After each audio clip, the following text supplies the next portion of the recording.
leti 1991 so se pojavile prve pobude, da se teritorialna obramba Republike Slovenije preimenuje v Slovensko vojsko. Vendar so ime v spomin na zmago v obrambni vojni leta 1991 ohranili do decembra 1994. Spoštovani, k besedi vabimo predsednika Republike Slovenije in vrhovnega poveljnika njenih obrambnih sil, dr. Danila Türka.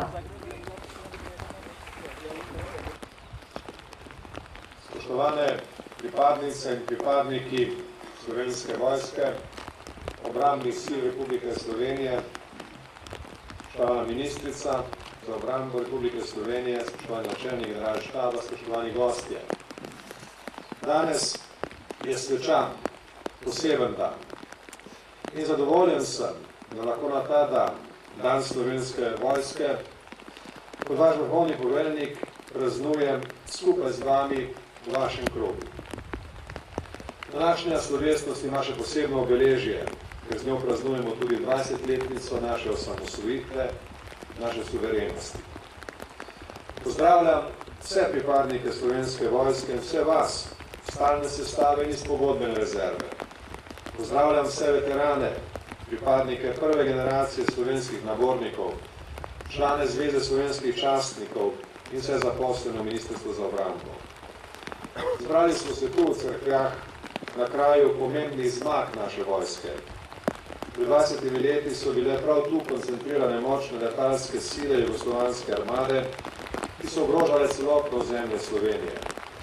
V naši osamosvojitveni vojni pred 2 desetletjema pa so enote teritorialne obrambe z blokado in z minometnim ognjem neutralizirale to nevarno silo in preprečile nadaljne nevarnosti napadov na cilje v Sloveniji.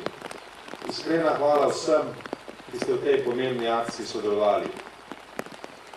O današnji priložnosti gre nas spomin še malo bolj nazaj, v mesece pred osamosvojitvijo in v čas bojev za njo. Prav je, da se danes ponovno spomnimo na leto 1990, na čas nastajanja naše današnje oborožene sile Slovenske vojske.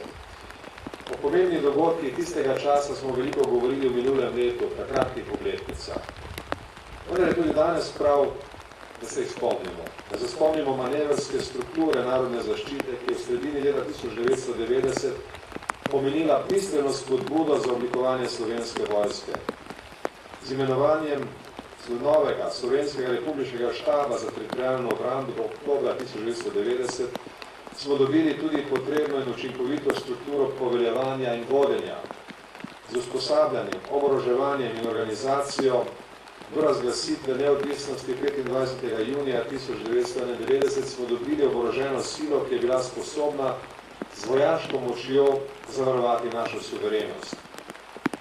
Spomniti se moramo tudi številnih ovir in nevarnosti iz časa pred osamosvojitvijo. Zlasti poskusa razorožitve teritorialne obrambe v letu 1990. To je bila ena najtežjih preizkušenj takratne teritorialne obrambe in takrat nove demokratične oblasti. Pomemben del štabov in poveljstev teritorialne obrambe se je uprl in orožja ni oddal. To je bilo izjemno in junaško dejanje. Kar nekaj štabov teritorialne obrambe pa orožja ni hranilo v lastnih skladiščih pod njihovim nadzorom, ampak je bilo v skladiščih jugoslovanske armade. Mnogi med njimi so svoje orožje, strelivo in ostalo opremo, ki je bila kupljena slovenskim denarjem, ne skrivali, vendar organizirano jemali iz teh skladišč in tako prispevali k nastajanju slovenske obrambne moči. Vse te izkušnje so spodbujale nastanek in nenehno krepitev manevrske strukture narodne zaščite. Njeni pripadniki so na podlagi že takrat veljavne zakonodaje, torej v skladu s pravom in načeli pravne države, omogočili prehod teritorialne obrambe nekdanje Socialistične republike Slovenije v novo organiziranost, teritorialno obrambo Slovenije pod novim vodstvom, ki bi bilo odgovorno tedanjemu predsedstvu Slovenije. In v tem procesu so sodelovali tako pripadniki teritorialne obrambe, kot tudi pripadniki milice in delavci takratnih organov z ljudsko obrambo in za notranje zadeve. Vse to sodelovanje, tako močno in tako široko vzpostavljeno v letu 1990, se je nadaljevalo kasneje, najbolj učinkovito v naši vojni za Slovenijo. Pri tem sta sodelovali tako zelena, vojaška, kot tudi modra, policijska komponenta. Potrebovali smo obe, kajti brez ene ali druge ne bi imeli takega obrambnega uspeha, kot smo ga imeli v letu 1991. Letos, ob 20-letnici slovenske države, se spominjamo tudi reorganizacije teritorialne obrambe same. Republika Slovenija je z ustavnimi amandmaji septembra 1990 vzela ključna organizacijska dejanja v svoje roke. Z njimi in s kasnejšo zakonodajo je uredila služenje vojaškega roka in organizacijo Republičnega štaba teritorialne obrambe in do konca leta 1990 organizirala njeno celotno strukturo.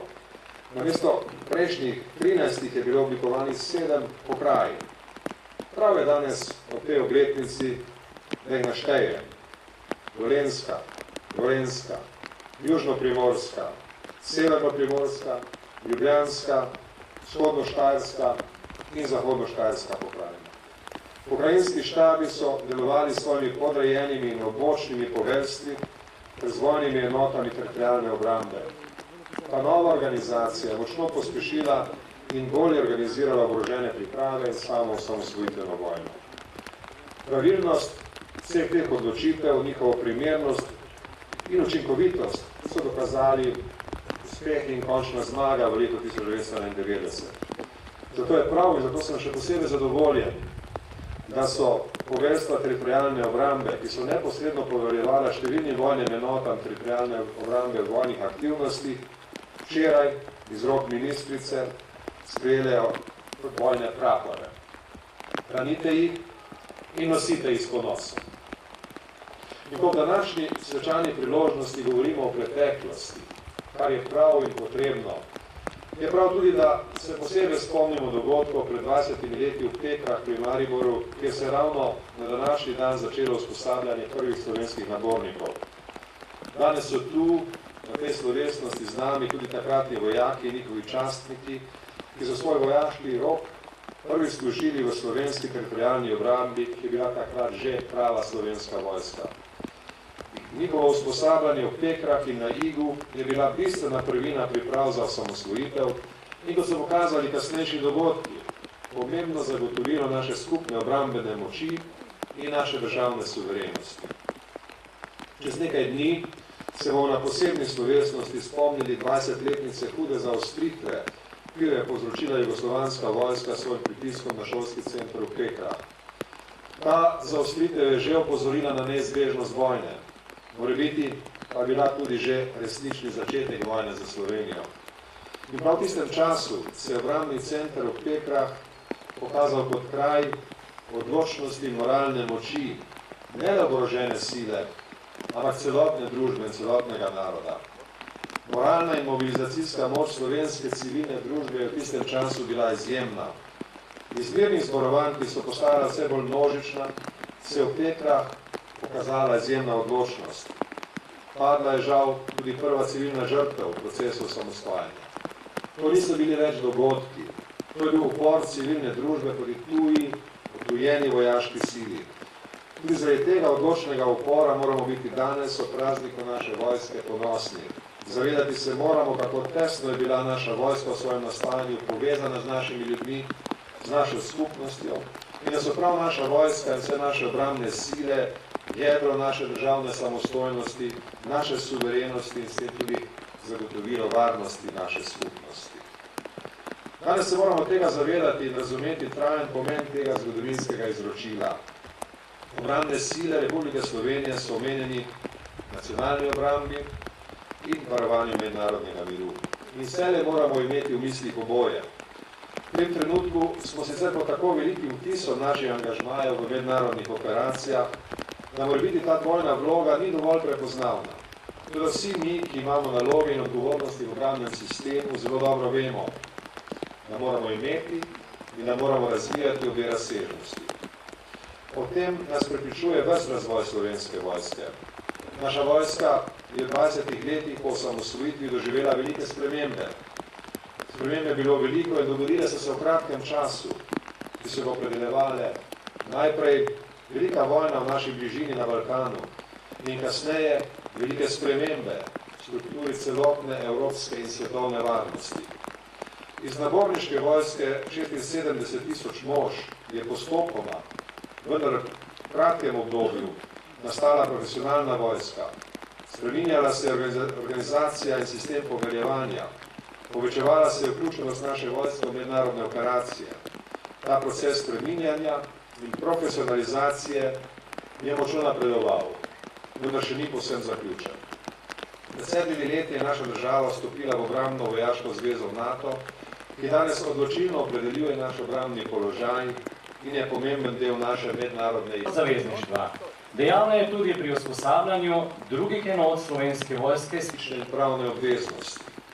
Te obveznosti povečujejo našo vojaško prisotnost v tujini v raznovrstnih operacijah. Naša naloga je, da vsako tako udeležbo skrbno premislimo, da zagotovimo potrebno specializacijo in koncentracijo naše vojaške prisotnosti v tujini in zlasti, da zagotovimo njeno polno skladnost z načeli in pravili ustanovne listine Organizacije Združenih narodov in z mednarodnim pravom. Takšno prisotnost danes imamo. Prihodnost mednarodne varnosti pa je negotova in pojavljale se bodo nove potrebe. Zato je še toliko bolj nujno, da pri oblikovanju mednarodnega sistema varnosti aktivno sodelujemo. Naše mednarodno angažiranje pa vodimo strogo v skladu z mednarodnim pravom. Nobena tema ne sme biti za nas prevelika in nobena obveznost mednarodnega prava pretežka. Samo tako bomo zagotovili, da bo Slovenska vojska še naprej pomemben in učinkovit instrument naše zunanje politike in naše mednarodne varnosti. Danes živimo v srečnih okoliščinah, ko nam ni treba skrbeti za premagovanje nevarnosti, ki bi se dogajale na naših mejah ali tu nekje blizu nas. In to je dobro. Ampak ne moremo biti nikoli prepričani, da bo tako ostalo za vselej. Zato moramo biti usposobljeni za našo obrambo in zato moramo storiti čim več. Sam se zavzemam za to, da bi naše razumevanje kulture, naše splošne kulture, bilo dovolj široko, tako da bi razumeli, da je varnostna kultura del te naše splošne kulture, da ne gre za nekakšno tehnično specialnost, ampak da gre za našo skupno identiteto. Ne smemo dovoliti, da bi se ena od naših pomembnih značilnosti, naša samoobrambna kultura, ki se je zgodovinsko v sodnih trenutkih večkrat manifestirala, kakorkoli zmanjšala ali da bi celo zamrla. Ne pozabimo, Slovenci smo se v bolj oddaljeni zgodovini že znašli premalo pripravljeni na začetku vojaškega spopada. Danes, ko imamo lastno in poudarjam odlično vojsko, pa moramo biti usposobljeni za vse potencialne izzive. Moje opozarjanje na nujnost zgraditve strateške rezerve, pa tudi na povečan obseg prostovoljnega služenja v Slovenski vojski, je namenjeno temu in je motiviranosti. Obe temeljni kvaliteti naše vojske, profesionalizem, ki ga zahtevata sodobni čas in varovanje mednarodnega miru, in povezano z družbo, ki jo zahteva temeljna obrambna funkcija vojske, sta usodno odvisni od človeškega dejavnika. Tako je bilo vselej, tako je danes in tako bo tudi v prihodnje. Zato tudi ob tej pomembni obletnici ponovno poudarjam pomen skrbi za kadrovsko graditev Slovenske vojske. Bolje moramo skrbeti za etično slehernega pripadnika vojske na vseh ravneh, od temeljnih do najvišjih, za dobre medsebojne odnose, za krepitev tovarištva in spoštovanja osebnosti in dostojanstva slehernega pripadnika, sleherne pripadnice Slovenske vojske. V Slovenski vojski ne sme biti mesta za egoistični elitizem, za grožnje, nespoštovanje zakonodaje ali za druge neprimerne pojave. Vsi takšni pojavi so vselej vir nestabilnosti. Pritožbe, obtožbe in ugovore posameznikov je treba obravnavati resno in reševati celovito na kraju, kjer problem nastane. Pomanjkljivo reševanje posamičnih problemov vodi do napetosti in do nujnosti kolektivnega reševanja, kar za vojaško organizacijo ni dobro. V središču pozornosti, vse naše pozornosti, mora biti vselej človek in vojak, kajti samo tako bo nastala potrebna trdnost in samo tako lahko pričakujemo resničen in popoln napredek. Naši najpomembnejši viri moči so ljudje, ki znajo ravnati s sodobnimi tehničnimi sredstvi, ki razumejo in znajo ukrepati v vsakem položaju, Ljudje, ki razumejo družbene razmere in tudi trenutke, ko je družba v težavah in ko so vrednote, ki jih goji Slovenska vojska, ne samo vrednote vojske, ampak tudi dejavnik naše skupne družbene kohezivnosti. O vsem, kar smo spoznali v minulih 20 letih, o vsem, kar vidimo v svetu danes, o vsem, kar je zapisano v naših strateških dokumentih, danes lahko že z gotovostjo ponovim, vemo, kakšno vojsko si zasluži Slovenija. To prav gotovo ni ekspedicijska vojska, pač pa visoko motivirana, premična in prilagodljiva oborožena sila z vsemi pozitivnimi lastnostmi, ki so potrebne v ekspedicijskem bojevanju. Hkrati pa mora imeti zmogljivosti, lastnosti in sposobnosti, domoljubje in povezano z domačim družbenim okoljem. Lastnosti, ki se lahko v ustreznem času aktivirajo za sleherno potrebo doma, kar nas danes opozarja zlasti vremenska situacija in naravne nesreče. Zato moramo imeti sposobnost učinkovitega popolnjevanja poklicne in pogodbene sestave te obvezne rezerve, če bo uvedena. Le takšna, kompletna, široko družbo povezana vojska bo sposobna izvajati vojaško obrambo lastnega prostora, lahko bo vojaško prispevala k mednarodnemu miru, varnosti in stabilnosti, sodelovala v sistemu varstva pred naravnimi in drugimi nesrečami ter ponudila podporo drugim državnim organom in organizacijam. Skratka, obrambne sile naj bodo takšne, da bodo v primeru ogrožanja naše nacionalne varnosti uresničile vsa pričakovanja državljank in državljanov. Spoštovane pripadnice in pripadniki Slovenske vojske in Ministrstva za obrambo, spoštovani gostje, zavedam se, da je celoten obrambni sistem v zadnjih nekaj letih deloval zaradi pomanjkanja finančnih virov v težkih pogojih in da je to bilo težje, kot je bilo v času konjunkture. Zato sem večkrat zavzeto opozarjal, Slovenska vojska je realizirala mojo usmeritev z manj, je treba narediti enako ali več. In zato smo Slovenski vojski vsi hvaležni. To je bila zahtevna naloga in njeno zahtevnost, kot vaš vrhovni poveljnik, dobro razumem. Danes pa želim posebej izreči priznanje vsem, ki ste v teh zahtevnih pogojih razvijali pomembne naloge naše vojske. Hkrati se moramo vsedaj kritično ozirati k sebi in se spraševati, kaj smo zmožni in dolžni storiti bolje.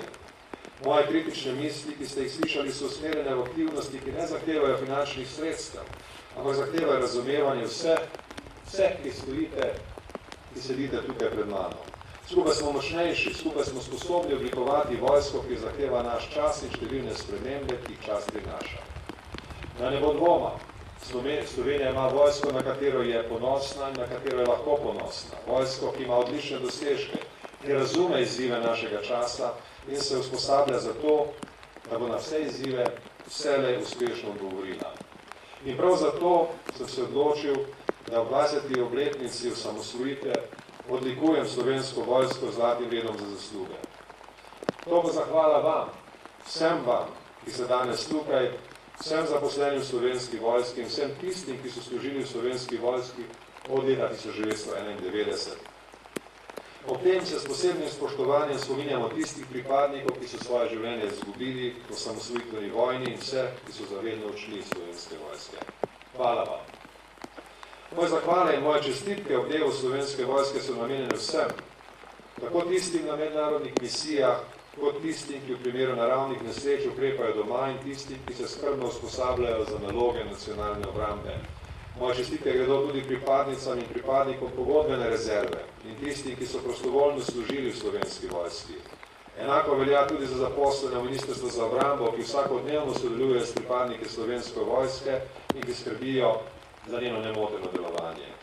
Skupna prizadevanja ustvarjajo našo skupno obrambno moč. In to nas naj vodi še naprej.